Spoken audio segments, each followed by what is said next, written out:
It's time to talk 2023 NFL Draft on the Ourlads Football Network.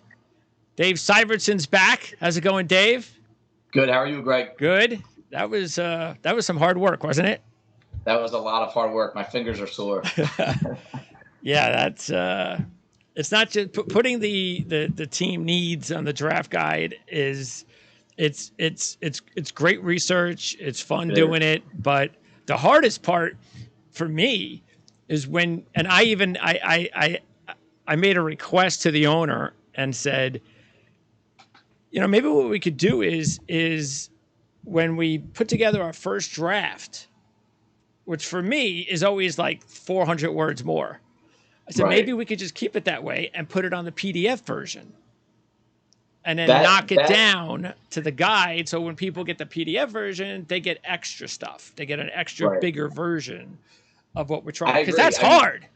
It is. It is hard. I mean, there's so much detail that I want to put under each position. I could probably write 800 words on each position if you wanted me to. Yeah.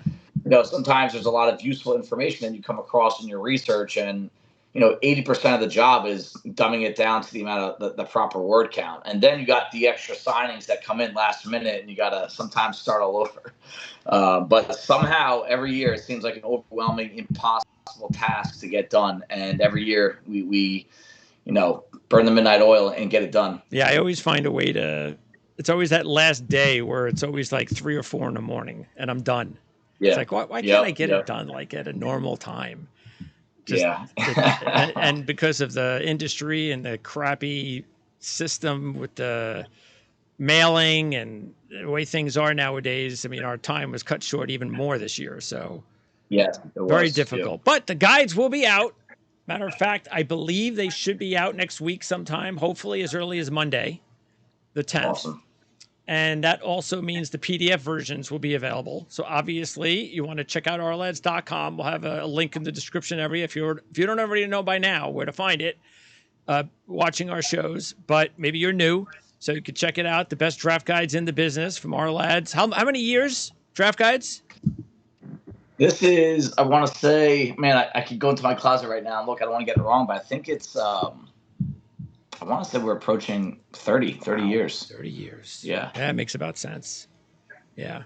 I remember the days of going to, I was young. I was probably 16 maybe when I went to the NFL draft. And I remember the whole Mel Kiper thing back then. And you had to have your Mel Kiper draft information. And that was probably, that was almost 40 years ago.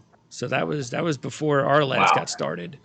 But now it's Ourlads, and Ourlads has grown tremendously. And most of the people we do business with know about Ourlads. I know there's always going to be new viewers who have never checked it out before. So obviously we want you to do that. And we are going to give away some PDF draft guides on our live mock draft show. It's our final mock draft. It's going to be on April 21st. That's a Friday. The Friday before the draft, which is the Thursday on the 27th. So on that show, we're going to be live. And so we'll ask some silly trivia questions, and we're going to make it easy. Maybe we won't, but we'll make it relatively fun. And all you got to do is type in, in the chat area, your answer. It's going to be that simple. And then we'll let you know how to find our contact information, and then you get that to us, and then we'll send a PDF version of the draft guide to you. So pretty easy, really. All you have to do is check in with us on our live mock draft show on the 21st. That's our last show, by the way, before the draft, too. Yeah, it's really looking forward to that. That's when you really have as strong a grasp as you're going to have on what's going to happen draft weekend. You never quite know, but that's when you get a lot of the extra information that comes out late about teams and guys and relationships, and you spend a little bit more time thinking about it. You can start to see a little bit more time to research trends of certain general managers and coaches, and who met with who, the top 30 visits, all that stuff comes full circle to that day. So that's going to be a lot of fun. Yeah, by the time you get to that point, the rest of the chatter is usually like subterfuge. And it's a whole bunch of like 99% nonsense to kind of screw you up. and the teams that are putting out a lot of the information are the teams that, I mean, the information that's bad is usually coming from the teams themselves on purpose. That want players. Yeah. So you gotta, and hopefully we'll know who the first pick is. Now, we did our last mock draft, and I don't think it's changed. I still think it's, we both still believe it's going to be CJ Stroud, right? Yeah, I'm still, if I was a betting man, that's where I'd be putting my chips right now. And I think it's funny how I think, reading some of the stuff like Carolina, no, not Carolina, Houston. Houston is now, they know who they're down to their 2 quarterbacks. It's like, well, who else do you think they're down to? Of course they're down to 2 quarterbacks. I mean, I don't even know what that means. I mean, if we all kind of know CJ Stroud's going to Carolina, of course they're down to 2 quarterbacks. I mean, what do you think? They're down to 3? What do you think? Will Levis is a part of that conversation? Come on, man. I mean, we're not that stupid. It's like I read today about Pro Football Talk had something in there about Aaron Rodgers. Something about how San Francisco can screw around with the trade. It's like, would you stop? Just get the trade over with, because I don't want to listen to this nonsense anymore. Aaron Rodgers is not going to San Francisco. He's not going anywhere but the Jets. Everybody knows that. It's a done story. And now we just got to wait. We got 3 more weeks, really 4 more weeks maybe, before we figure out when it's going to happen. But it does look like the Jets are not going to have to give up that first-round draft pick after all. Yeah, I mean, that's good news. I mean, even a first-round pick swap in addition to another pick could, fill that bubble a little bit. And who knows what's going to happen there in terms of specifics. But he's going to be a Jet. And you know this, Greg. It's all about the clicks this time of year. You put some information out there, you get people to read it, talk about it. That's part of the industry that, unfortunately, a lot of guys have to do, whether you even believe it or not. So I don't think anyone in their right mind actually believes Rodgers will be anywhere other than New York. Okay, now, as far as the rest of our shows, now, this is the first of our final team needs preview. So we did the early previews, which just seemed like, well, when did we start those? We did in December? That was December. That was before the end of the season. Right around January, December-ish, I think we did those. Yeah. And that was real early. Yeah, because we did it right before the playoffs, I think. Yep. Or right the week of the playoffs. And right. So I could probably January then. But anyway, the fact is that we were saying it's early. So we were going to have a completely different, not completely, our opinions were going to change a lot. And we got some really good viewership, and we got a lot of comments, and we completely appreciate those and keep those coming on these shows as well. Because now, if you want to criticize our analysis, you have a little bit more to go on, because now we've done 4 months worth of research. And look, we love it. I love it when you get the fans of specific teams that give their take, because as I've kind of commented back, that's encouraging, because these guys of the fans of their teams, they have watched just about every play of every game of their team. We haven't watched every play of every game. So yeah, I would hope they would have some sort of an opinion that should be valued. And if they say something that's off from what we said, I'm not just going to, you don't know what you're talking about. First thing I'm going to look is, okay, maybe they're right. Let me see if they're right, because they should know. Now, maybe they're not right, but that gives us something to think about. And that's always important. So yeah, absolutely. No, everything you said there was true. And like I've always said, I've said this with you multiple times. To me, it's not about right or wrong right now. If we really want to talk about who's right, who's wrong, let's go talk about what we had grade-wise on players 5 years ago. But right now, nobody's right, nobody's wrong. It's just good discussion, and it's good for both of us, but also anyone that's watching, listening, reading, commenting. Open mind. Just keep an open mind. Listen before you talk, and it'll generate good discussion. Our show today, we're going to break this down to 4 shows, 2 divisions each show.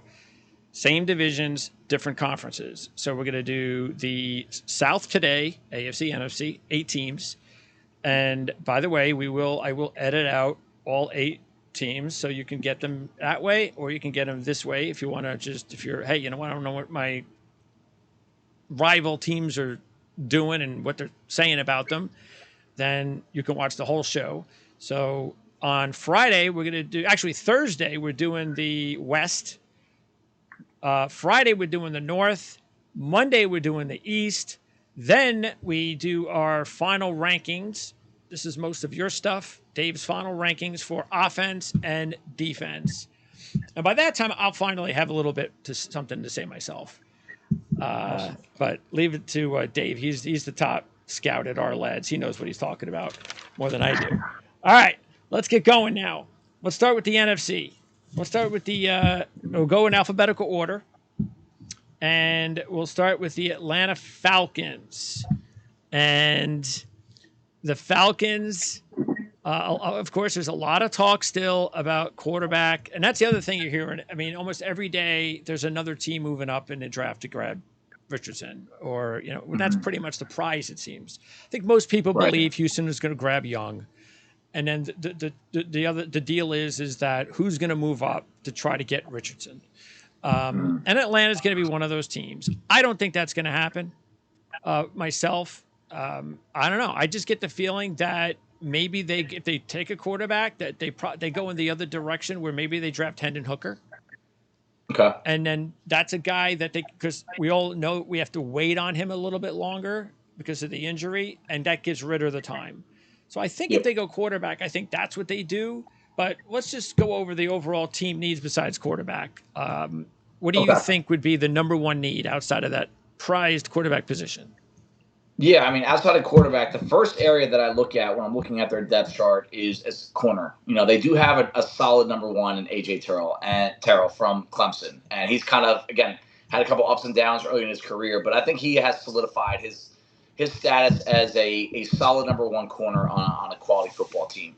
Casey Hayward's lining up from him right now, soon to be 34-year-old Casey Hayward, who just came off missing 11 games, right? And beyond him, they signed Mike Hughes. They have D. Alford, but at nickel. Darren Hall's an unknown, right? So that's a very vulnerable group, right? Could it work out if Hayward comes back? He's been in the league a long time. He played a lot of football. Health has never really been a concern for him. All right, so yes, I could see him coming back to the Casey Hayward of old. But, both for 2023 and the long-term future, there's nothing there at corner. Yeah, they may need two. At where? Yeah, no, at least two corners, yeah. So what do you think? Who fits the best? Because if they are thinking about a guy that could also play the nickel, which is a huge hole. Because even if Hayward plays, at least Hayward plays this year, and you're okay there for a year, but you still got a major hole. There's no way they could feel good with Mike Hughes playing. Maybe they can get by with it, but corner nickel, is there a guy, or do you think first round, if they go corner, they're just going to go with the best guy who doesn't necessarily doesn't necessarily look like a nickel, and that would be Devin Weatherspoon or Christian Gonzalez. I mean, I'm not going to put Christian Gonzalez in that discussion because I don't think he's going to be there when Atlanta's on the clock. But yeah, I mean, if he does fall to Atlanta, that's a pretty easy pick for me. That's one of those like where you call your hand in the card before your time's up. If Gonzalez is there, match made in heaven. And now you're talking about two guys. I mean, I had Gonzalez graded. In terms of coming out of college, I have Gonzalez graded, I don't want to give away too much in the final rankings, but up there with the best corners that have come out in the recent years, right? I mean, Sauce Gardner, I'm not saying Gonzalez is going to be an all-pro in his year one, but coming out of college, they're very similar grade-wise. So I don't think he's going to be there. So I think you're talking about Devin Weatherspoon, who the question with him, and it's still a question, is the long speed. Can he truly match up on an island against NFL speed and carry them downfield? That's not an issue if you do put him in nickel in certain looks, put him inside. And his mentality with how physical he plays, I mean, you could make an argument that might be a better spot for him. So, Weatherspoon is a guy that, if there's betting odds on where they're going to go with that first pick outside of quarterback, like we said, Weatherspoon's going to be that guy. All right. Let's see. And the safety position obviously is all set. You have Grant and newly signed Jesse Bates. Let's talk about and by the way, the new defensive coordinator now is Ryan Nielsen. He's going to keep the same 3-4 base, so that's important to know.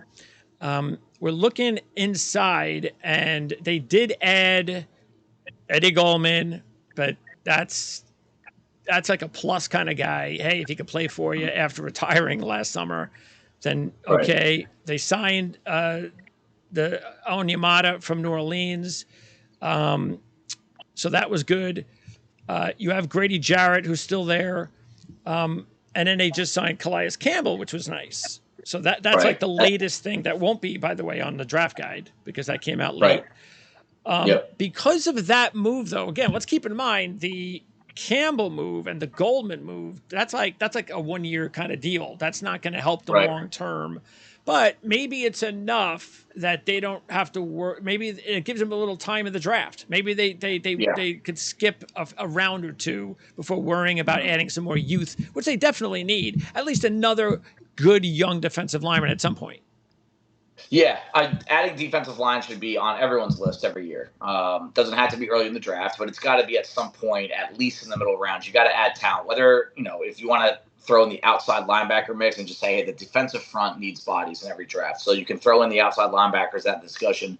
But with Atlanta in particular, like you said, this is going to be the best defensive line that Grady Jarrett has played on in a long time. But you can easily make the argument that next year they're back to where they started this offseason. And because of that, defensive line is very much in the picture as early as the second round. I don't think it's going to be an option in round one, but second round rolls around, it's on the list, right? And this is every general manager's front office's goal is they fill enough holes in the draft, in the free agency, that they can go into the draft without shopping hungry, right? They're not going to the draft saying we need a defensive line. If not, we're screwed, right? And I think that's what these free agency moves to me along the defensive line were.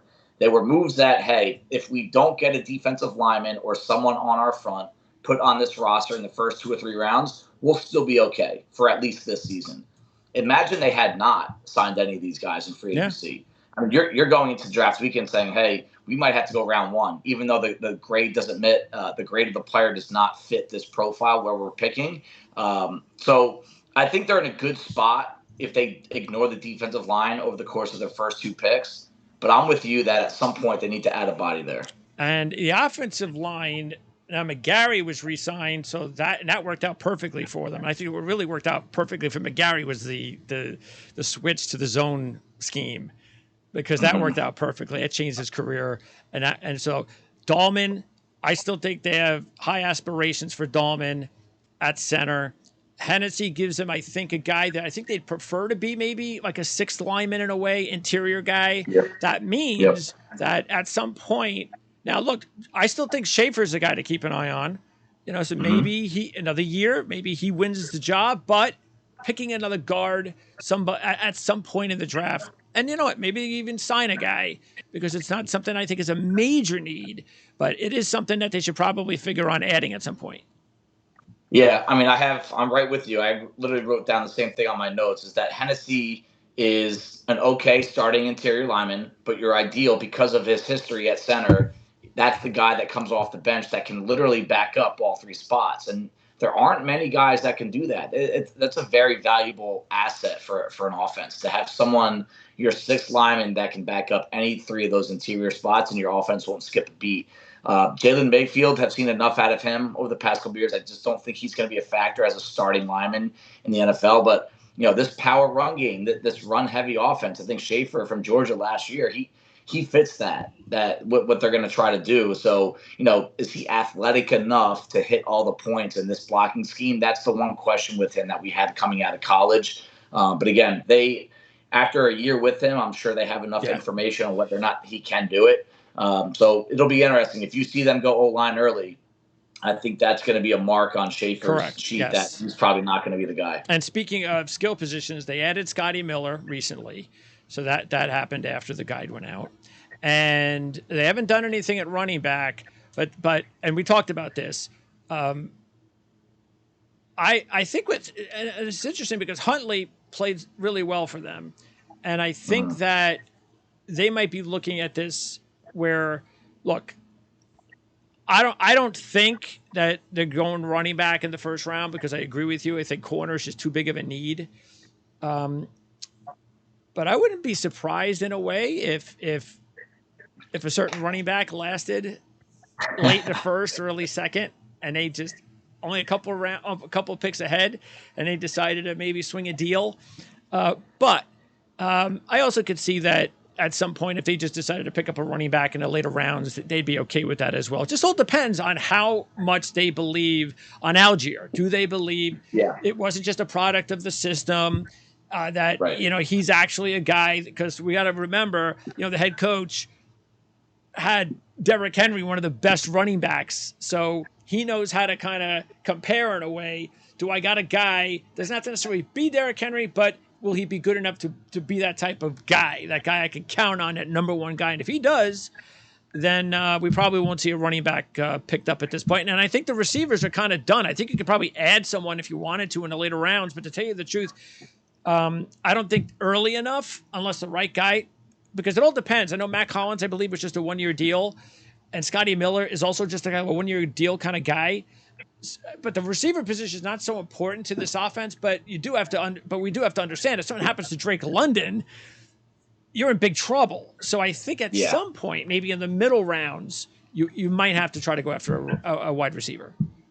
Yeah, I mean, and we don't want to forget about Kyle Pitts at tight end, who's more receiver than tight end. So they did just trade for Jonnu Smith from New England. Again, not a huge factor, but he's more tight end. So I do think we're going to see more, Kyle Pitts looks. But, I mean, to me, it was criminal how little he was used last year. And really the offensive scheme, Kyle Pitts I'm talking about, the offensive scheme, they're just not that pass happy. And we don't even know who's going to be playing quarterback. I mean, I know Ritter's going to get his shot, but would you be surprised to see Heineke start games at some point next year? I wouldn't.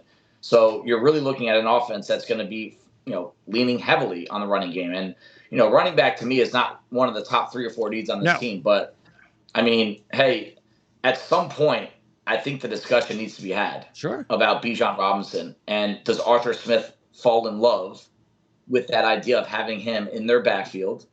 And I even think with that first pick, do I think it's going to happen? But no, I do think it needs to be a discussion, because everyone I've talked to says that this kid is, among many teams, is a better prospect than Saquon Barkley was in 2018.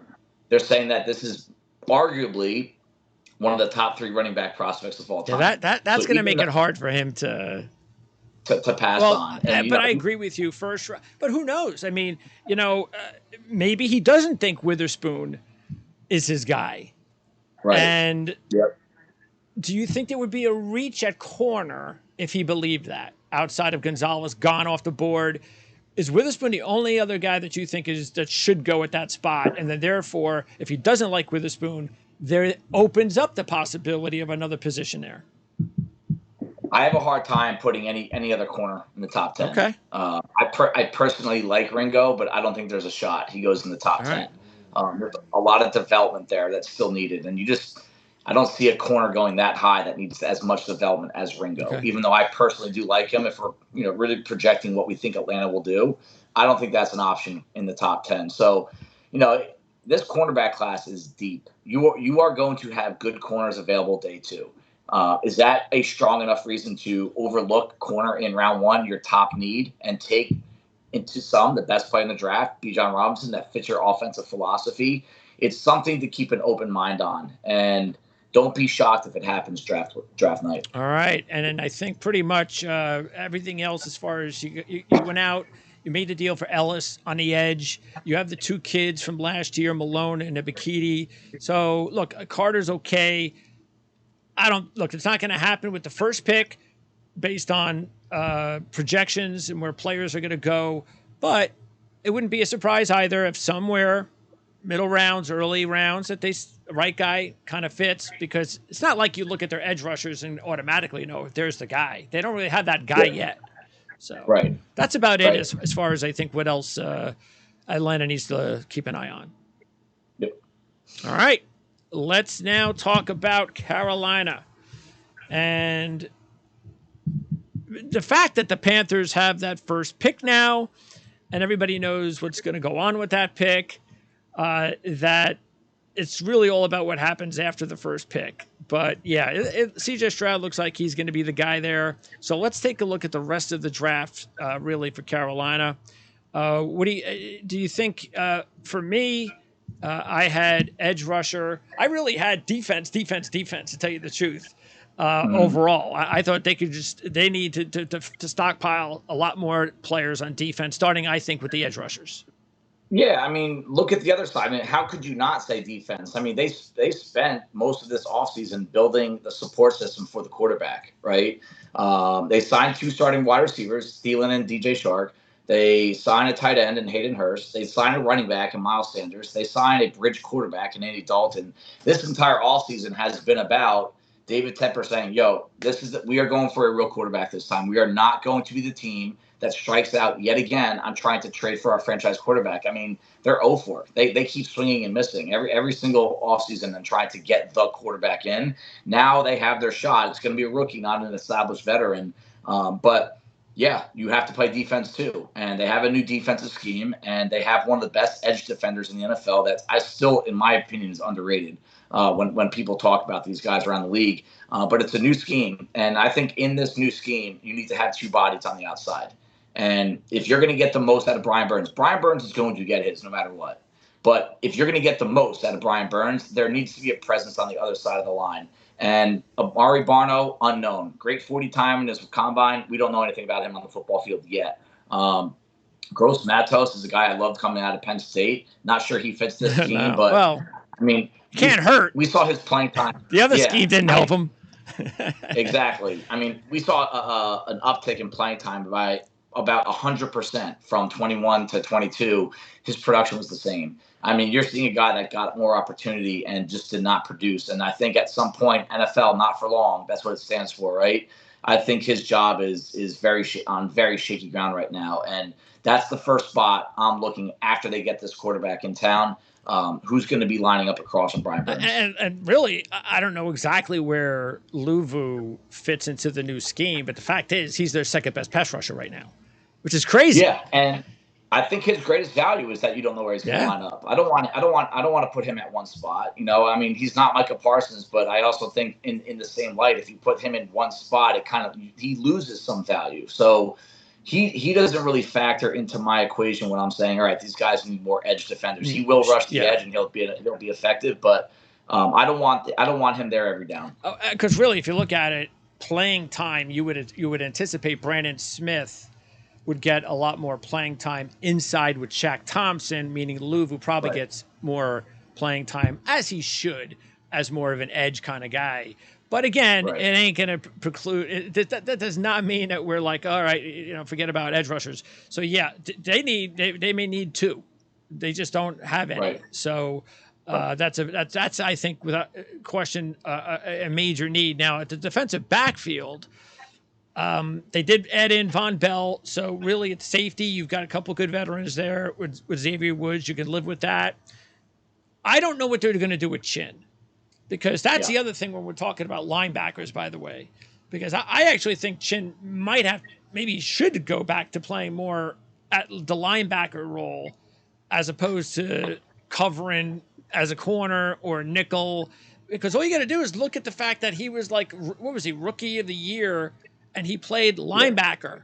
As soon as they moved him to defensive back, his play kind of tanked. He didn't look good. Yeah, no. I mean, I think that year he finished second in the voting behind Chase Young. But since that season, they've moved him back, meaning further into the defensive backfield. Saw a lot more snaps in a safety/nickel defender role, and you saw his production go down. You saw his production go backwards as well. The fact that they brought in Von Bell and pair him with Xavier Woods, I'm hoping they're not counting on Jeremy Chin to be their nickel. I don't think that's the role for him. This is a new scheme. The new guy, new defensive coordinator, Evero from Denver, previously of Los Angeles. I looked into some of what they did within those defenses while he was there. I didn't see a Jeremy Chin type position type player. So it really is an unknown with what their plan is. I mean, there's no denying how talented he is.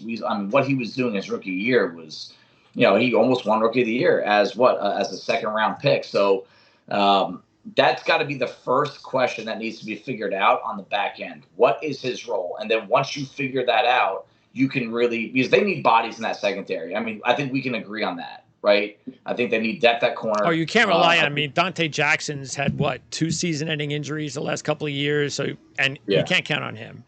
So you don't have anybody. That's it. Yeah, I still think J.C. Horn's an unknown. I mean, I liked him, I still do, but he's missed a lot of time too in terms of over the course of his first 2 seasons, and I still think there's an unknown factor there behind him. And behind him, I mean, you're relying on C.J. Anderson, Thomas Oliver, Keith Taylor. I mean, it's just question mark after question mark, and we know this, that in most cases when you have question marks loaded in the secondary, it's usually a losing battle. Yeah, the drafting a corner is definitely a priority, no question. And they might also have to add 2. Because again, you could say, oh, well, we think new staff, C.J. Anderson, maybe he'll do this, that, the other thing, but you can't count on it. You can't count on Dante Jackson's health. So, yeah, I mean, you just have to hope that J.C. Horn is as good as you believe he's going to be, because you got no other alternative but to hope that. But that does not mean that you're still not going to go after at least 1, if not 2 corners as early as possible. And by the way, before moving, I also think that even though they added a couple of guys like Williams, Deshaun Williams, and Tuttle, once again, that's not a long-term kind of answer. So at some point, they might want to add another. I think they could get by this year if they wanted to.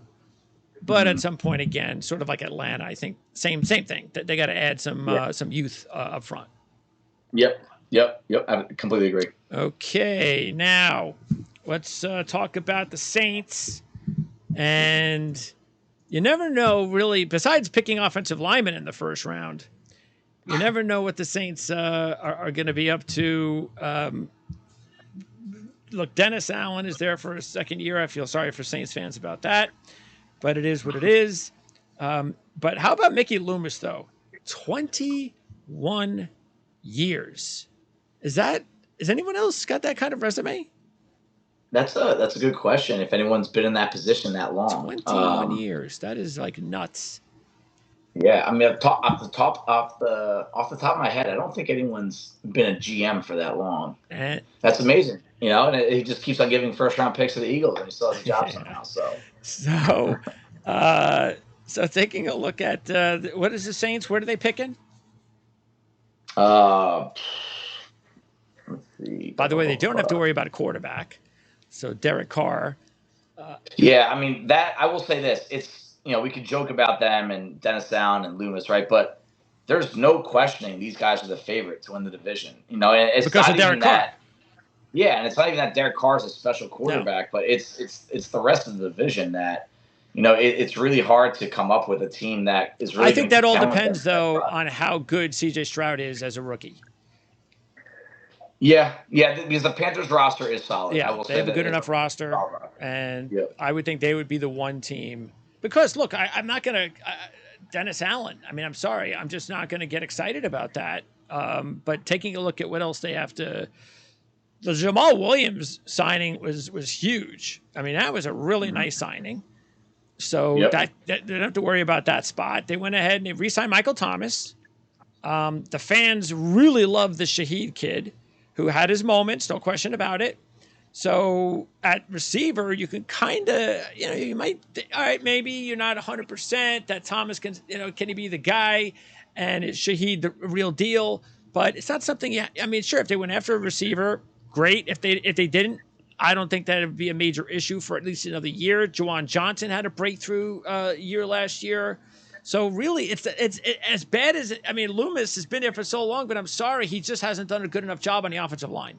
He's picked up all these guys in the first round, and most of them, besides Ramczyk, have just not developed. I mean, Cesar Ruiz has not played well. Pete has done nothing for years. Mm-hmm. They have to hope Trevor Penning develops. And McCoy has even kind of slipped a little bit at center and really not all that great of a but you kind of know what they're locked in. You kind of know what they're going for, but they have to add, I think they have to add some more guards. I mean, they can't just let Pete and Ruiz go out there again.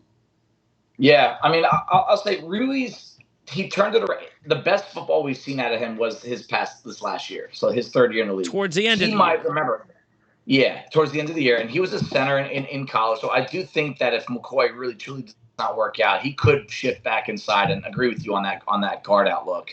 But it's how that offensive line performs is 100% going to come down to Penning. I mean, the spectrum of what he can be and what he cannot be is enormous. It's a lot of unknown. I mean, we could easily see this guy, hey, he went to Northern Iowa. He cannot play football in the NFL on the left side, right? I mean, it's or you could see him coming in and say, hey, he's one of the best athletes in the position last year, has the mentality, got his feet wet last year, and seemed to at least be able to handle the speed of the NFL. So he's a wild card, and I think he's as important to this offense as any player on it, not named Derek Carr. If he goes out there and plays, holds himself up as a first rounder, that offense is going to come together and it's going to gel. But I think the biggest need is still on the defensive line. And with Dennis Allen calling the shots, I think they're going to be defensive bias, right? I mean, Cam Jordan, he's not always going to be Cam Jordan, all right? And he's not always going to lead. You can't always rely on him to lead your team in sacks and pressures and tackles for loss and be your best run defender. You got to give him some support. And they thought they had that in Marcus Davenport when they traded up for him a few years ago, but he's in Minnesota now. Didn't make it to his second contract. They drafted Peyton Turner in 2021, which is one of the surprise first-round picks of that year. He's played in 13 games. He's got 3 sacks. Inside, Nathan Shepard, solid player. But Kalen Saunders is the guy that they brought in to, help offset. He's not – I don't think Kalen Saunders is a starting caliber. Both of those guys should be backups. Right. If they were backups, you'd feel good about it. They'd be strong, they'd be good backups. You'd be good with them. But, they can't be starters. And they may end up being starters. Yeah. I mean, as of right now, that's where they are. And if there's a team that needs an interior defensive lineman the most, it's this team right here. It's this defense right here, too, with how they run things there. So, they have a great linebacker core, but they will not be great if they don't have good help up front. And right now, they don't have the help up front. And I think it's going to take a bite out of what they can be on the defensive side of the ball. So that's need number 1. I would even say it's need number 2 as well for this team is get another D tackle and get another defensive end in there, because I'm not sold on Peyton Turner. I'm biased because I didn't like him coming out of Houston, but he fit a physical. This is where drafting a physical profile can come back to bite. There was not a lot about his tape that was impressive at Houston, but he had the profile. I think the workouts got him drafted in the first round, and that's why it's a personal rule of mine. It's one of the examples that I don't let workouts sway me that much. They can break a tie, but they're not going to have someone jump from a round 3 projection, which that's where I had him, to round 1 just because they had a good workout. And he's only played 13 games. So he has a long way to go. Granderson, come on. I mean, you can't have Granderson as a starting edge rusher at this point as well. Yep. So, and then look, depending on how much they want to use the strong side, if they're going to use 3 linebackers, they need a third linebacker. I mean, I don't think Baun hasn't proven anything. Now, maybe DeMarco Jackson, I don't know how they want to use him. I don't even think he played much at all last year. But yeah, he was injured. Yeah, so maybe another linebacker. To go along with the Werner and Davis, of course. And then on the outside, they definitely need another corner. I mean, depending on how confident they are that Alontae Taylor can take that next step. But even Bradley Roby has seen better days. I don't think signing Lonnie Johnson is a cure. And even signing Jonathan Abram. I mean, they said Lonnie Johnson and Jonathan Abram. Well, what's that? Yeah, that doesn't going to do anything. So they need if they really feel that they need somebody to be that number 3 safety, Abrams just a holdover, and so is Lonnie Johnson. So, definitely another corner, maybe a nickel. Maybe they need a nickel just as much, again, if they believe Alontae. And I got to believe they do believe in Alontae Taylor because they use up a second-round draft pick on him. So maybe nickel is a lot more important to them than an outside corner. Yeah, I think that we can look at the defensive backfield and say they need depth, right? I mean, last year the injuries piled up at corner, right? Lattimore missed 10 games. Bradley Roby missed 4. Chris Harris missed 7. He's gone anyway. So they had no depth, and it got exposed. And the young guys, they just weren't ready. Paulson Adebo, like you said, and Alontae Taylor, good bodies, good tools, but an unknown. And no matter what, even if those guys work out, you need depth in the defensive backfield. And I agree with you. That depth chart at safety would scare the crap out of me if that was my defensive backfield. Oh, yeah. One injury. Yeah, Jonathan Abram, who played on 3 teams last year, who nobody really wants anymore. He's your top guy coming off the bench and saying, "Look, one spot I do. It wouldn't surprise me to see this. is running back. Even though they signed Jamal Williams. Kamara, there's already rumors swirling around his availability in trade. Has he worn out his welcome in New Orleans? Has he lost his effectiveness? We're going to find out this year because Kamara was at his best when he was in a committee backfield, when he was with Mark Ingram. And I think that's the point of bringing in Jamal Williams. Yeah, that's good. Yeah. Consider the economics, right? They can get out of his contract after this year with a $16 million cap hit. If they don't do that, unless, of course, they restructure, $18 million in 2024, $29 million in 2025. You will not see that. But, this is running back in the NFL. This is why a lot of teams don't want to invest a lot of money into these guys. I mean, it happens. Almost every running back contract doesn't see the end of the contract. And this running back class is a very, very unique group. Every time I study them and restudy them, there's talent in this draft that I think would be a great fit on this team to potentially put into Kamara's spot next year at a fraction of the price. So instead of shopping hungry next year, I think it would be a good decision for them to look at somewhere in the middle rounds, round 3, 4, 5, to bring in a running back value. There will be running back value available there for the Saints. And by the way, another player that I was interested in as a rookie free agent that I thought might make a team, and he did. He didn't play. He's going to be on the team again next year. Maybe is Smoke Monday.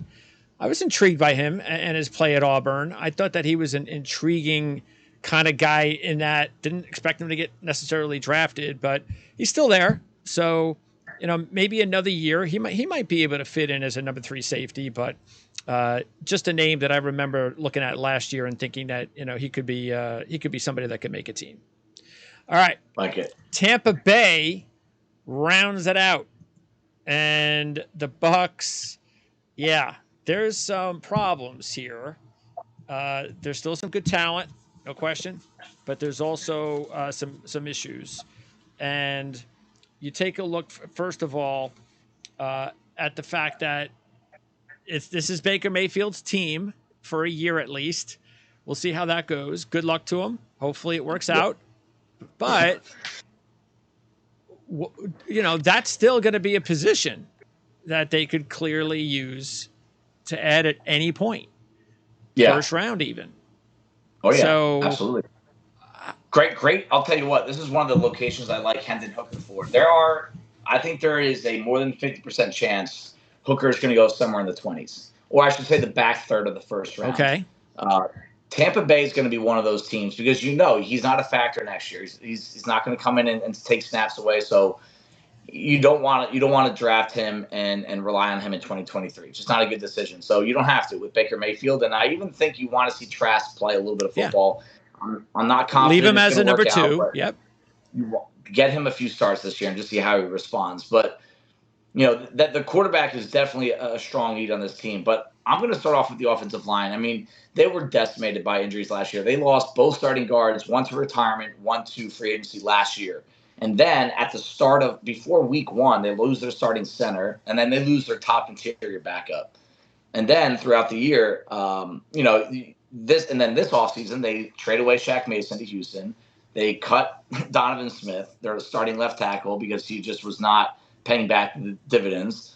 So, you're left with almost nothing other than probably the best right tackle in football. And I'll tell you what, I think it's a mistake for you to put him on the left side. And it's not because I don't think he can do it. He was my number 1 tackle when they came out. That was the year with Jedrick Wills and Andrew Thomas. I thought Wirfs was the best one. But I think you keep him at right tackle and just know that question is solved. If you put him on the left side, you're creating a question there. You don't know if he can do it. I'm sure he could. But now you also have a question on the left side, and now you have a question on the right side, in addition to the mess that they call their interior offensive line. And this is one thing that people that don't know Tom Brady's game very well, he's very good, not at avoiding pressure, but not getting sacked. He had that sixth sense. That's part of what made him special. Baker Mayfield does not have that. This offensive line was really bad, and that did affect Tom Brady last year. But a normal quarterback, a normal brain, it would have affected them a lot more. So I think offensive line is need number 1 and need number 2 for this team. I could see offensive line being Yeah, 1, 2, maybe even 3. Yeah, it's that bad. Yeah, I mean, what do they get? What do they think about Luke Godke from Central Michigan? They better look. He was a 2nd-round draft pick, so they better get it right. So that's the hope, is that they got 3 guys. That's the hope. Yeah. That's it. That's best case scenario. That means you definitely need left tackle and right guard. Yeah. Or left guard too. I mean, it all depends on either or. But fact is, yes, no question. But you know what? The left tackle position, though, and I don't know how it is this year in free agency. It always seems like there's several 35-year-old guys out there that are still available after the draft that get signed to 1-year deals, and so you don't know which. Now, usually they go to teams, though, that are playoff content. Yeah, so I just, Tampa Bay is not that, but we'll see what they think about themselves. So yeah, and where are they picking, Tampa? They are in the 20s somewhere. So I have the order. Who would be who could? Sorry, they're 19. Sorry, my fault. Could 19. They pick a left tackle and start him? Yeah, I mean, start him would be probably a coin flip. Who could that be? I think Paris Johnson from Ohio State is possible. I personally love Matthew Bergeron from Syracuse. He's one of the top 25 players on my board. I'm very confident he'll be there. But I think Skoronski's gone. I think Bernard Jones is gone. And Paris Johnson up in the air. Those are the 3 starting left tackles. Anton Harrison would be one of those risky, like, hey, I don't think he's going to be ready right away, but I think he can do it. Some really like Darnell Wright. I don't know if he can play left tackle, though. I think Darnell Wright and DeJuan Jones are both right tackles. So, again, this brings up the discussion. Do you just shift Wirfs over and bring in a Darnell Wright, DeJuan Jones, right? I had them graded as 2nd rounders, both those guys. And, a little bit of a reach there. But, again, this is what I talked about when we started this show. If you go into the draft shopping hungry, you're going to have to make some decisions like that. All right. Elsewhere, Fournette is still a free agent. So I don't really see at this point in their history why Tampa would go back to him, to tell you the truth. Just let Rachaad White be the guy. You have Edmonds there. He's a solid number 2. I think you should be done there at running back this offseason. You have 3 excellent receivers. The problem is you got nothing after that. Nothing. So you got some major issues behind the top 3. And then and you're fine at tight end, because Otten's going to get even better, and they used up a 2nd-round pick on what was it? Is that the kid from Minnesota? Yes, Keft. Is that how you pronounce his name? Yeah, he's a blocker. He's a blocker. So you're set there. Yeah, you're set there. Your top 2 are set there. And then on defense, though, this is where you got some other issues. You have a major hole at nickelback. That's apparent. That's the biggest one. Yeah, you definitely need some more cornerback depth. And at safety, now, did they just sign Ryan Neal? They just signed him, and that's a great signing. That really fills in. They lost Mike Edwards to Kansas City, and when I wrote up my needs, that won't be in the guide. My number 1 need was on the defensive side was defensive back, and it was the need right after offensive line. I still think there's a need there, and I'll get to that. You need a nickel, yes. You need a nickel. Yeah, you touched on it. And you do need another. I don't know. Maybe McCollum could be a guy, but if one of those guys gets hurt, you're in big trouble. You need another corner. Yeah. McCollum, I still think they're trying to figure out. They moved him around a little bit. He was outside. He was at safety. He was at nickel. And that was the book on him coming out of Sam Houston State. You didn't really know. You love the athleticism. You love the package, but you didn't really know where he fits. There's a lot of guys like that in this draft too. But again, day 3 pick that hasn't really shown you much. Are you really going to make any draft decisions based on that? Absolutely not. So the depth at safety is not there. And with Antoine Winfield Jr., right, he played a lot of nickel last year, and he does it at a high level. But for you to get the most out of him, the reason you draft him is you want him as a guy that can move around. You don't want to lock him. You want him to be a ball hawk in that secondary. Yes. Yeah. Right. And he has the skill set. He's one of the rare skill sets that can play nickel, free safety, strong safety. So nickel to me is probably the biggest need on that defensive side of the ball. And if they hit a home run there, or just even hit a double, this defense can do some damage.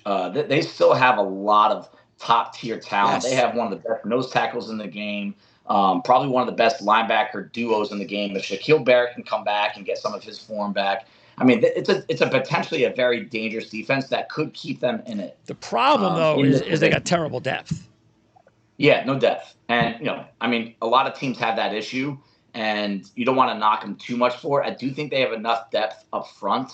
They brought back Sanat to play nose tackle. They have Anthony Nelson coming back on the outside. But they could probably use, don't you think they could probably use another edge rusher at some point in the draft? Yeah, I mean, it's going to come down to the 2021 first-round pick, Joe Tryon-Shoyinka. I mean, they're still waiting on him to realize that potential. Well, they better hope he's the guy, yeah. Yeah, and if he doesn't, then, I would say that's probably a need that they need to address at some point. Okay. So that is it for the NFC South. Now we're going to talk about the AFC South, and we're going to start with the team who holds the second pick in the draft, the Houston Texans. And as we were saying before, it looks, and even when we talked about it on our mock draft, I just can't, there's no way Houston can talk themselves. Please don't overthink this. Just take Bryce Young. Please don't overthink this. I swear if they do anything stupid like take Anthony Richardson over Bryce Young. I'll tell you what, I've told you this before, I only really read 2 or 3 guys in the draft media, not for anything personal reasons. I just don't like to get too much. And one of them is Lance Zierlein from NFL.com. Have a lot of respect for him. I've spoken to him several times. He's just one of the few guys that I really feel like he does the work. Like he is knee deep and I would say neck deep in tape at all times. And he's very connected to the Houston organization. I think that's his full-time gig. He's on the radio down there. He might do color for Houston, Texas on TV or radio, but don't quote me on that.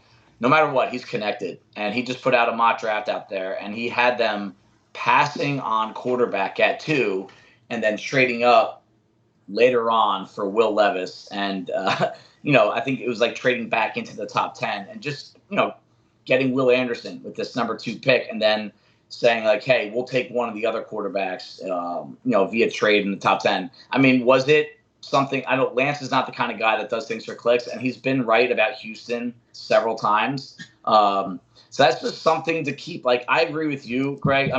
Take Bryce Young and make it work. The only thing that you don't like about Bryce is one thing. It's his size. If he's that good, it's not going to matter. Everything else is there. So I think if they don't take him, I will agree with you. It will be because just paralysis by analysis.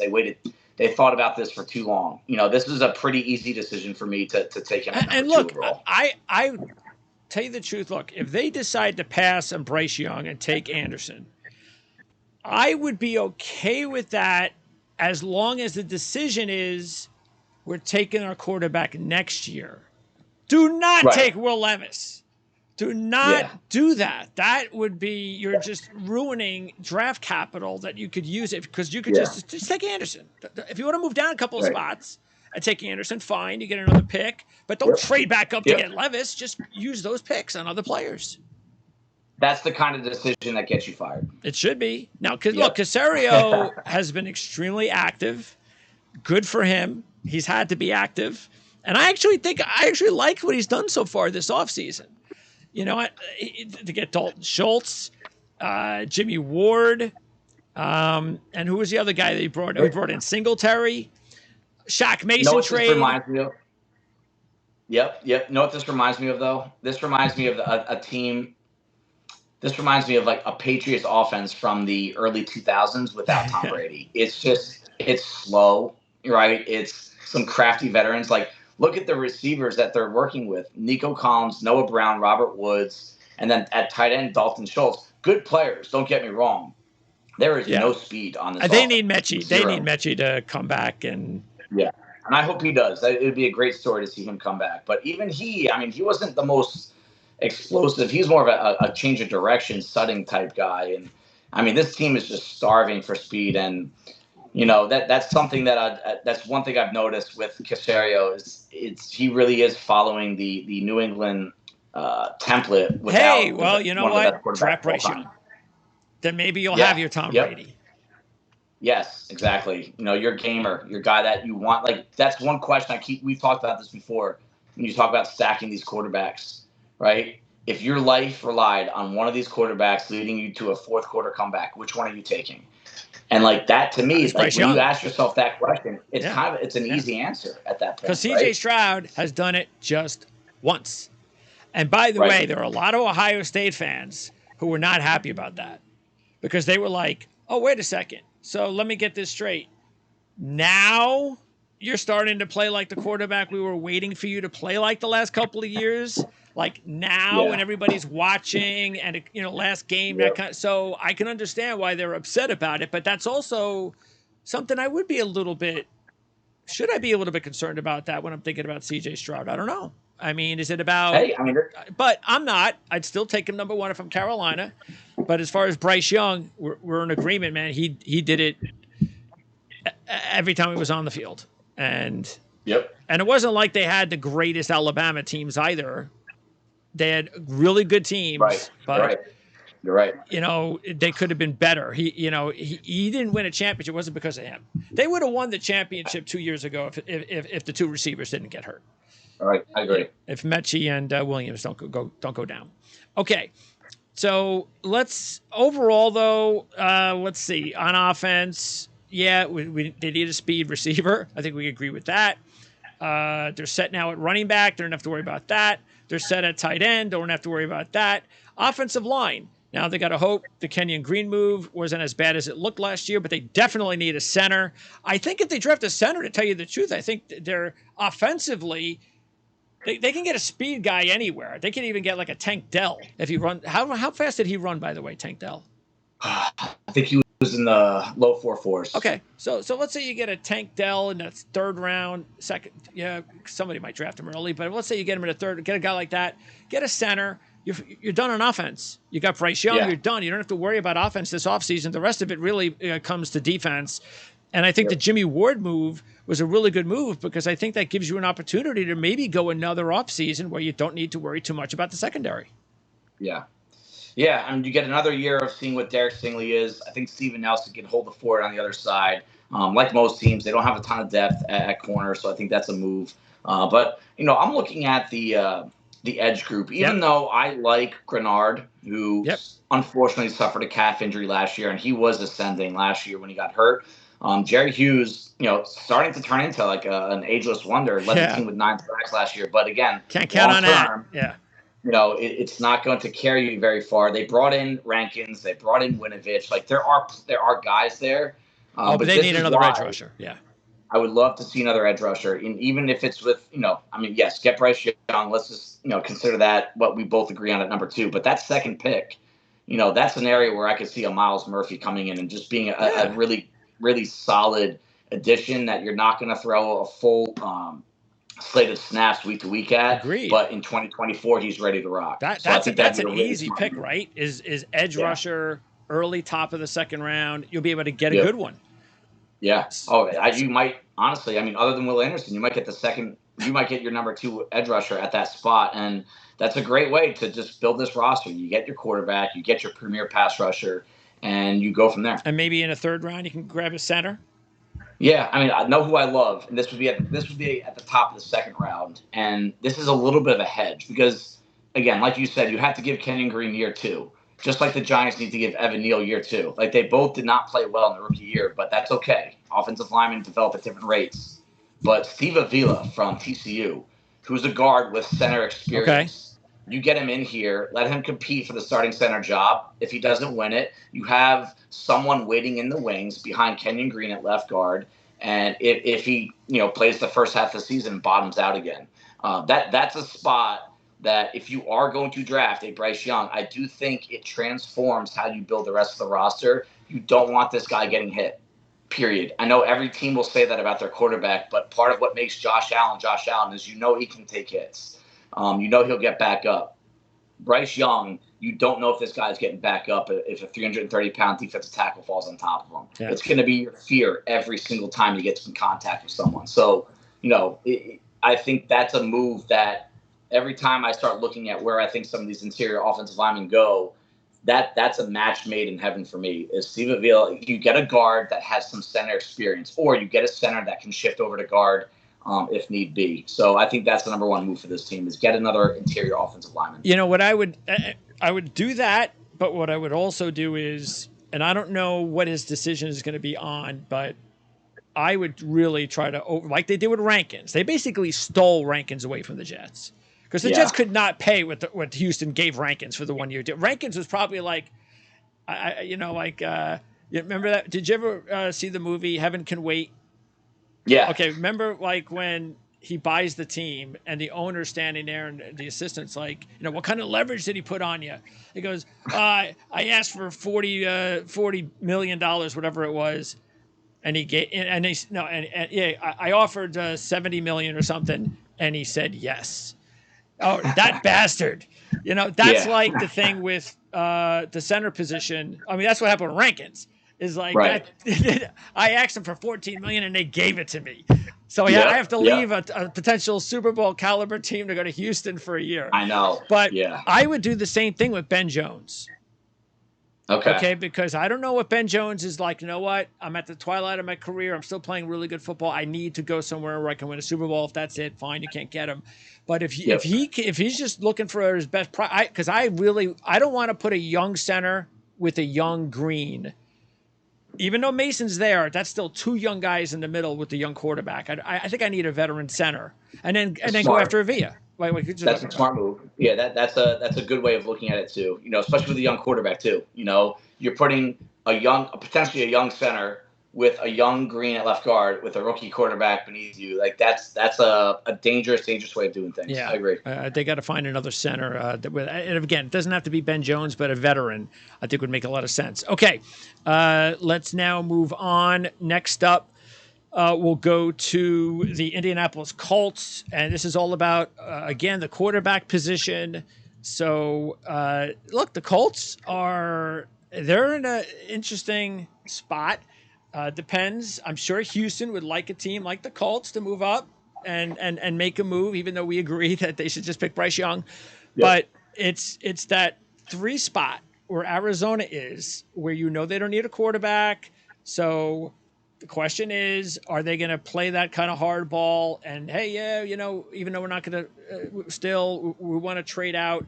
The Colts would be the team that would, they be in a much better position being at 4. And I don't know. I just really do get the feeling that it's sort of like with Houston in a way. I think they would screw this up if they didn't get him. I just think, how can you not get Anthony Richardson if you're sitting there at 4 and there's only 3 quarterbacks and one team doesn't need a quarterback? You have to do, if Carolina did it from wherever they were at 8, you're at 4. You have to be able to make a deal to get Anthony Richardson. Yeah, I really hope this Lamar Jackson domino falls in the next week or two, because where is this guy playing this year? And is he not going to play? Like, is this going to be Deshaun Watson part 2? I mean, because the only team to me that makes real sense here is Indianapolis. And I actually remember talking about a trade in December with where he would go to, and that's where he ended up. It was a 3-way trade. He got a little bit more complex with other teams. But, Lamar in Indianapolis makes sense if Lamar wants to be there. And, well, like you said, though, he may not have any options. Right. As of right now, I'm just pretending he's not going anywhere. He's either not going to play or be in Baltimore. And because of that, it's got to be Richardson. And even though it's a risk, I mean, you're talking about, I hate drafting quarterbacks high that don't have a lot of experience. But this team has just been, they got to do this the right way. They got to stop trying. I mean, Phillip Rivers, Matt Ryan, Carson Wentz, they're in position to get the quarterback. But the question is, are they happy with potentially their number 3 guy drafting a foot, the number 3 graded? True.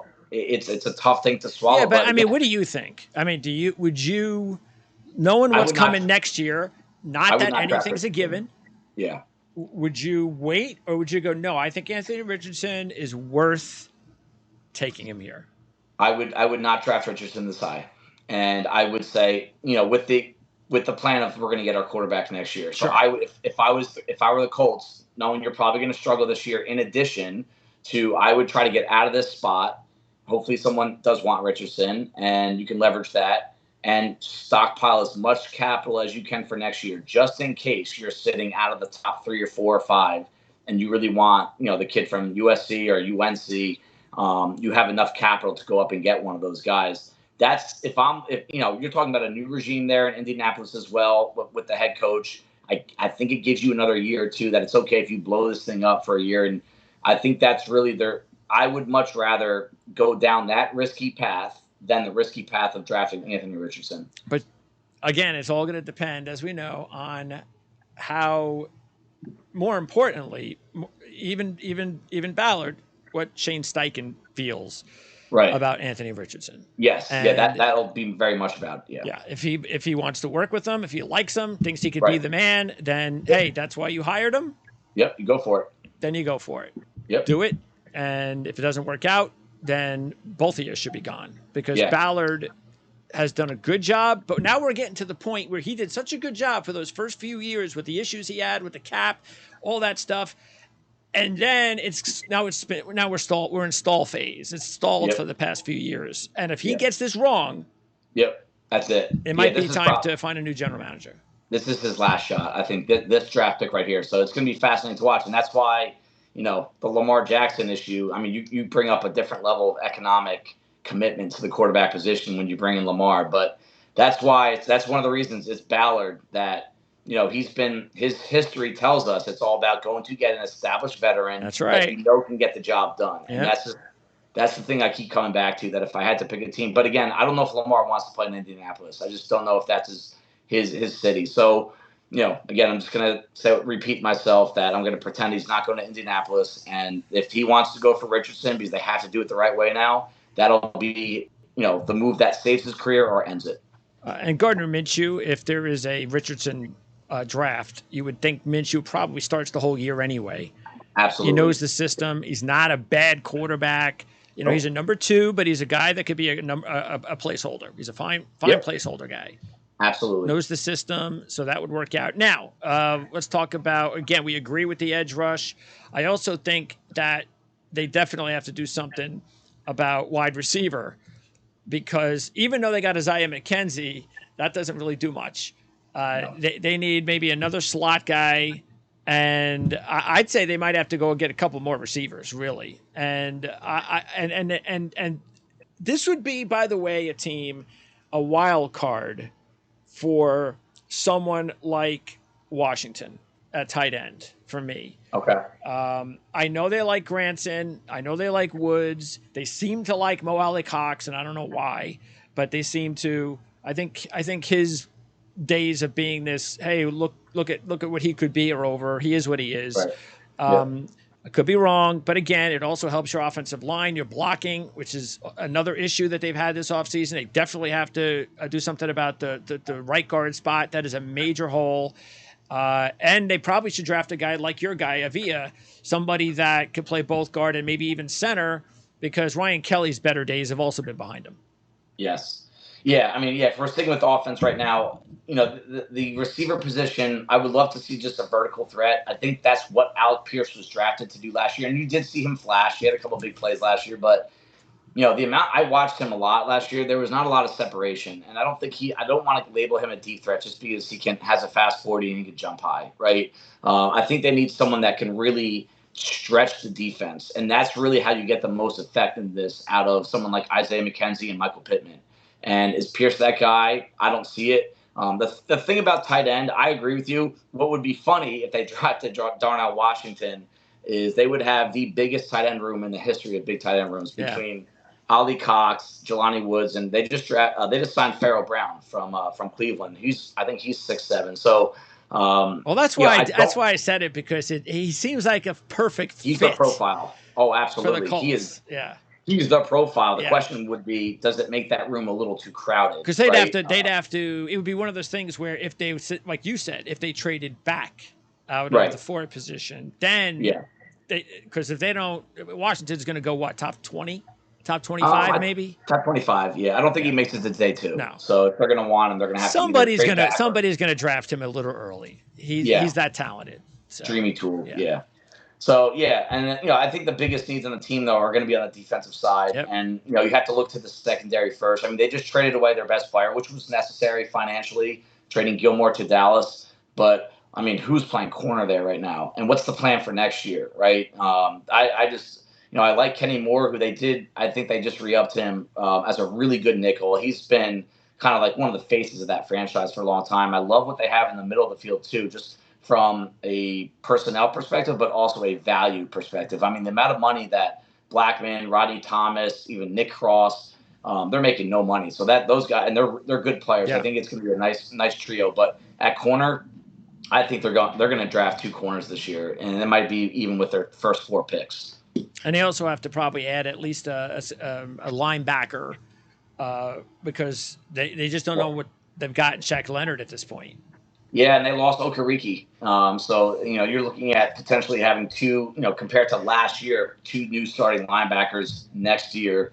And right now, what they have on that roster is not going to be good enough. So I agree. Linebacker, back 7 is really going to be a big focus for them defensively. And as you were saying, look, the edge rushers, I don't know what Kwity Paye's ceiling is, but Samson Ebukam is nothing more than just a good rotation player. Adingbo, that's a nice player, just like Kwity Paye, but they like him. They need another edge rusher. Yep. Add some competition. They'll have to add one at some point.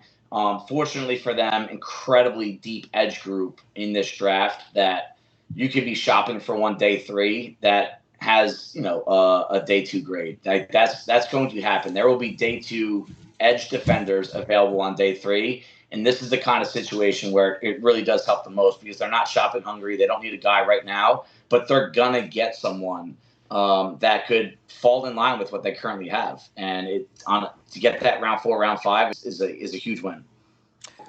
Let's talk Jacksonville Jaguars football. And the Jags, last year they spent a whole bunch of cash.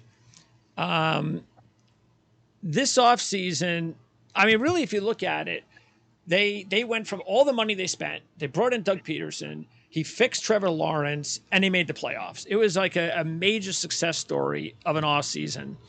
And now the step 2 comes getting past just being in the playoffs. Yes, you won a playoff game, but, you got to kind of think big. And taking a look at what this team has got to figure out, I think overall I would stick on defense early, both up front and in the secondary. They definitely look. I think Darius Williams and Tyson Campbell, definitely a good player. He's turning into a really good corner. I think you're okay with Darius Williams, but you need a nickel. You can't have really Trey Herndon out there full time. So you need another nickel. And I also think that this Rayshon Jenkins thing is just, he makes so much money for what he does. He did have a good season though, but do they need to add? I think no matter what, they have to add a couple players in the secondary, but also up front on defense. I would like to see them add a little bit more, like we said with Atlanta and a couple other teams, add a little bit more up front to their 3-4 unit. As far as edge rushers, they have 2 of them. You're hoping they have 2 of them with Trayvon Walker, of course, and Josh Allen. But I don't know if they have 3 of them. And if you only have 2 of them, that's not good. You need a third. Mm-hmm.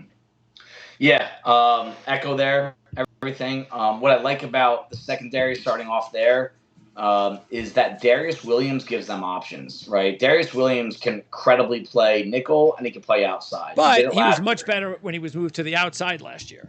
Yeah, and so it kind of gives them the option. But you're right; it gives them an option. Yeah. If they do find an outside corner like a Joey Porter Jr. or Deontay Banks, at least now you have someone already in house that can shift to nickel. I agree. The move would be get a nickel in here and keep Darius on the outside, but he has that kind of versatility, and it just gives them a few more options draft weekend. Agree with you that there's depth needed on the front. The edge rushers, Chason just has not worked out. Surprise to me. I liked him coming out of LSU in 2020. Jordan Smith, I just don't think there's going to be much there behind Josh Allen. So, yeah, and you have one injury to one of these guys, or you want to use Trayvon Walker the way that you drafted him, in that he can play inside on certain looks. So who are you going to put on the outside in his place? They don't have that body right now. So you could label that their top defensive need and the corner second. You could debate that, which one is more important. It really comes down to the scheme and what kind of football they're playing. I think this offense is going to start scoring a lot of points next year. And you have an offense that's scoring a lot of points and you're putting pressure on the opposition to put points up with you. I think the pass rush becomes a little bit more important. And, you let those guys pin their ears back a little bit and get after them. So that's definitely, I'm on the same page with you with where those defensive needs are. I would prefer someone on the an edge defender or defensive front first that can add to the pass rush before I'd add a corner. The biggest need to me, considering what they're going to try to do on offense with Calvin Ridley in town now, is that left guard spot. Yep. Ben Barch, I'd be a little worried if that's my starting left guard going into next year.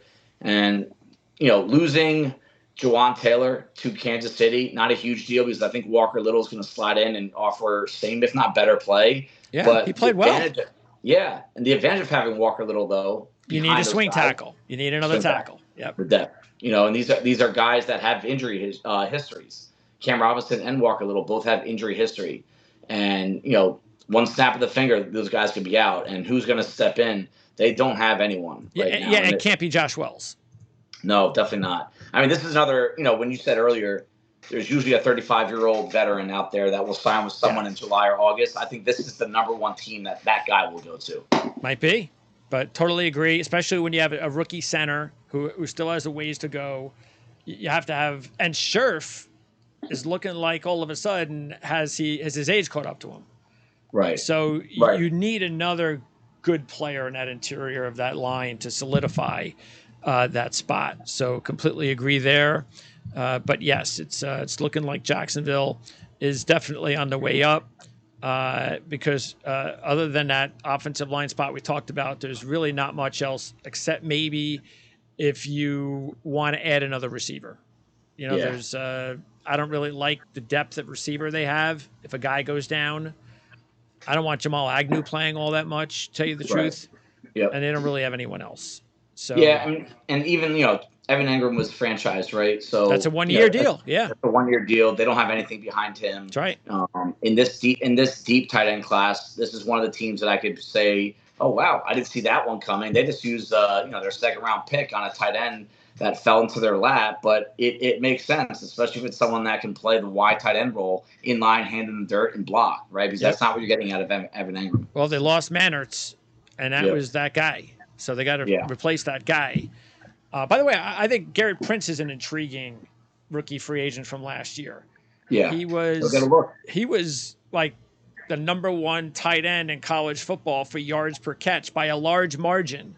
Right. Now he has a different kind of. He's not your prototypical tight end. Right. But he's an intriguing kind of long-term prospect to keep an eye on. That's their offense. They don't use Evan Engram in a traditional role either, so he fits that offense well. I just think you need at least one guy in there. Absolutely. Well, you need a blocker. Yeah, you need a manners type of guy.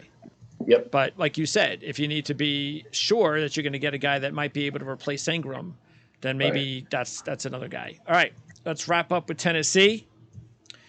And a new general manager. So Rand Carthon from San Francisco is going to be calling the shots. They've got a young they had some coaching changes. And so they have a new offensive coordinator. By the way, their defensive coordinator, Shane Bowen, is 36. Their offensive coordinator, their new offensive coordinator, Tim Kelly, is also 36. So they have some young coordinators right now in Tennessee that we'll talk more about. Let's talk about that offensive line first, because they made Dillard is now at left tackle and Brunskill's at left guard. So they bring these two guys in, and Brunskill has more experience, whereas Dillard was like that top pick that never panned out, didn't play a whole lot. So are they realistically looking at those two guys as opening day starters? Like Brunskill I can see, but what are they thinking about this Andre Dillard move?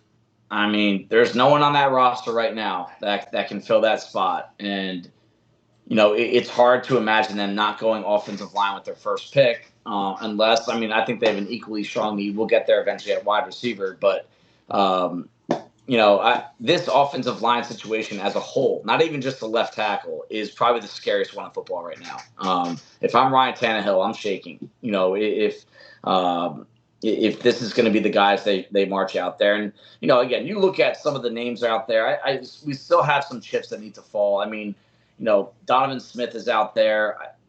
Isaiah Wynn is out there. I mean, not that George Font is out there, not guys that you want starting on your offensive line, but there's going to be an addition made to this group. Any of those guys would be improvements on Tennessee's offensive line. Yeah, absolutely. So, it's no matter what, this offensive line group, they need multiple players. I mean, there is not one answer solidified on that line. Even their young guys on the right side, they have not proven yet that they can be longtime stars in the NFL. So, they almost have put themselves into a position where even if they have someone graded higher, Smith Njigba, this is where I thought he could go. Tennessee would be a great spot for him. You almost can't, because you can't ignore this offensive line. The way it's looking right now, in an offense that wants to control the point of attack so you can get the most out of Derrick Henry with a 35-year-old quarterback that is slowing down.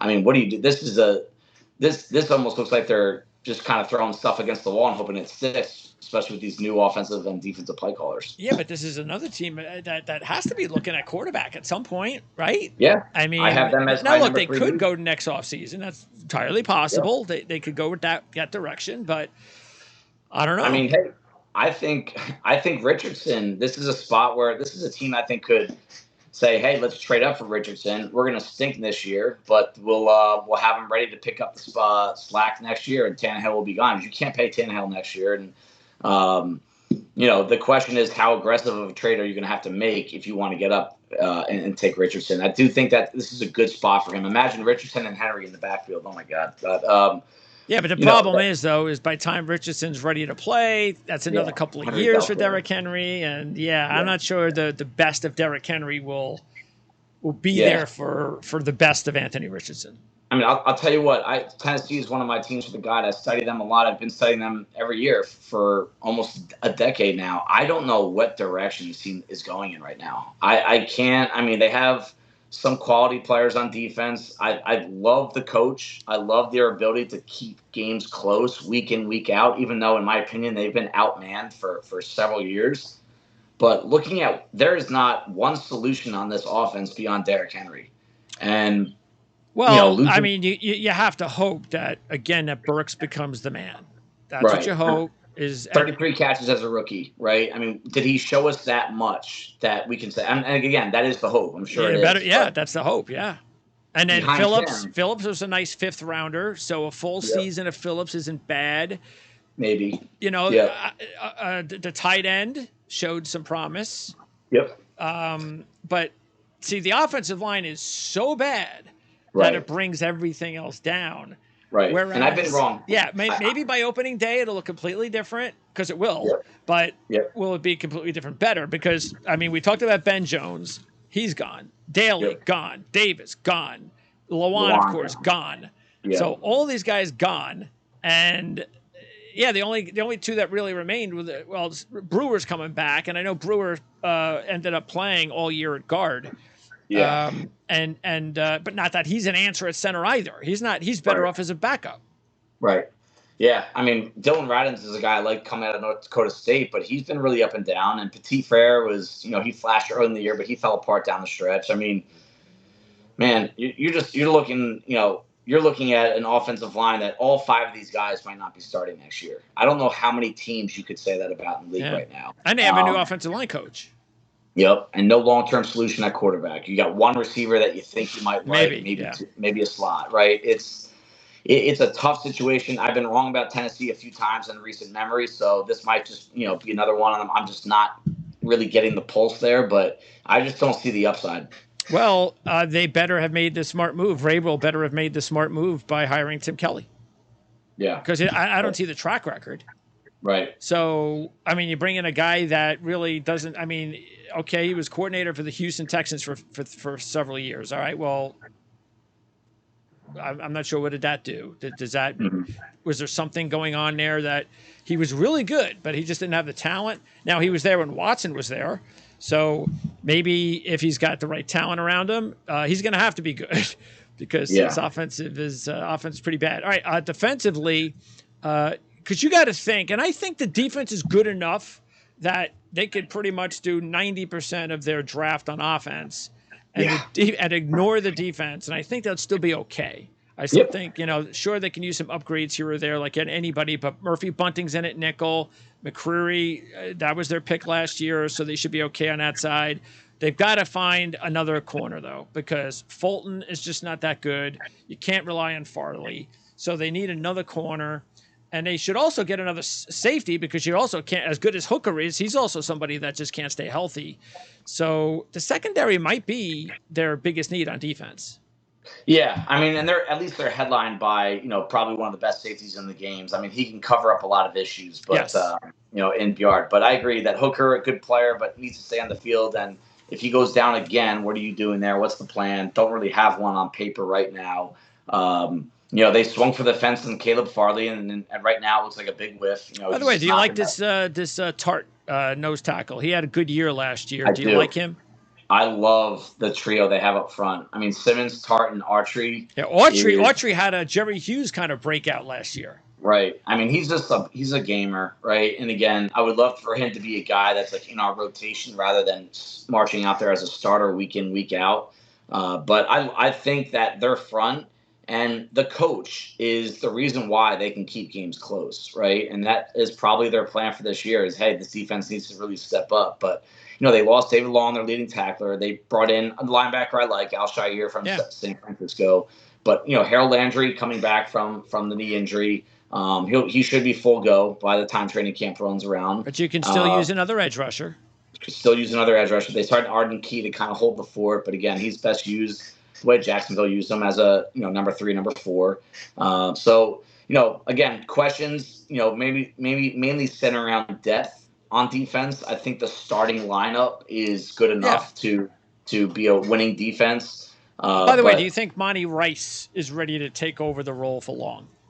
I liked Rice a lot out of Georgia, so I'm curious to see how he does this year. I loved him in this like kind of 3-4 type scheme. I wouldn't want him as the lone guy in the middle, but next to Al-Shire, I think that's a good fit. I think it's a good mix. I don't think they'll miss Long that much just because he was nicked up a lot too. He wasn't the healthiest linebacker. He missed, I had it written down earlier, but he missed 12 games in the past 2 years. So it's not like he was a huge focal point of that defense. And you get to play that role behind that really good defensive line. Right. Yeah. Those guys make linebackers look good. Yes. Yeah. So, we're in agreement there that Tennessee definitely could use, I think, more than anything, maybe. I think if they only added one guy, it would probably be, I would say, a corner. Yeah. Yep. So. Corner is probably something they would really want to replace Fulton. And, looking at my notes from the guy, the defensive line, they did lose some depth. They lost Mary Edwards and they lost DeMarcus Walker. So that's, sometimes you lose guys like that and it doesn't really show up on the radar until the next season where you start to realize like, wow, these starters, Autry, Tart, and Simmons being fresh because you had quality depth behind them, it was kind of like a double whammy that when your backups do come in, you lost a lot. And then also your starters are just playing too many snaps and losing effectiveness. I know kicking is a tough scouting job, but did you get much of a look on Ryan Stonehouse? Surprised at how good he played, because he was like pretty awesome for them last year. I think he played 4 years at Colorado State. Yep. I don't ever remember hearing about him. And that's why the kicking game, it's like goaltenders in hockey. You just don't know which guy is going to come in college. That's why using draft picks is kind of a tricky deal. You better be right, because a lot of these guys that don't get drafted, like a Stonehouse, just come in and all of a sudden it's like, wow, this guy is like one of the best punters in the game last year. And they can change games, those guys. I've quoted this on this with you before, but Bill Parcells, he's always said that if you want to turn around a bad team, fix your special teams first, right? It's worth 1 or 2 wins a year, right? You'll either win 1 or 2 games because of special teams, or you can lose special games 1 or 2 games a year because of special teams. And Stonehouse is a big part of what they can do. I mean, I have written down in the review, he's got the most powerful leg in the league. And, we're not just talking distance, we're talking hang time. Yeah, he was like top 6 in net, along with the most average. Yep, and that's a rare combo. That is right. And he was also good inside the 20. Yeah, so that really can kind of change the tide a little bit. Randy Bullock they cut him because he was making only they needed another they need a Stonehouse at kicker. They need a power leg. Right. And I bet I bet this is the kind of team that will probably put a resource into that. So don't be surprised to see them take a kicker in the draft. Yeah, they've had some kicking issues now for a while. Years. They could use a young, fresh Stonehouse place kicker that could be there for the next 7-8 years. Yeah. Okay, so that's going to wrap it up. That is the AFC South. We did both the AFC South and the NFC South on our first team needs preview, our final team needs preview reports for the 2023 NFL Draft. Again, we'll be back tomorrow and Friday. We've got the West tomorrow. We have the North on Friday, and then the East on Monday. And then next Wednesday and Friday, we'll wrap up your rankings for both offense and defense. And then on Friday, the 21st, our live mock draft show. So don't forget about that because we're going to be giving away PDF draft guides for that show. Meaning all you have to do is tune in for the live show and you will get a chance, probably a good chance, of getting yourself a PDF as soon as I'm done with the show. As soon as we close the show on that mock draft Friday, I'll get your information on where to send it, and you'll have it ready to go a full week before the draft. So you'll have more than enough time to check it out. If you don't already have a guide, which you should, or you hopefully have already ordered one. If you haven't, check it out at ourlads.com. And you could also order a package deal between the draft guide and the draft review guide. So we still have work to do in June, I believe, or May. I think May we start working on that, right? Yeah, I think it's due in June, but I think throughout May we work on it. Yeah, so the draft review guide, you can get like a package deal, get both of them. But anyway, if you want to try to steal one, check us out on our live mock draft show. We'll give a few away on that one. So Dave, appreciate it as always. We'll be doing this again the next couple of days anyway. So I'm not going to, no more. This is it, man. You're not gonna get away from me now for a little bit. This is a month of the year where I have you to this channel. So looking forward to doing it again tomorrow.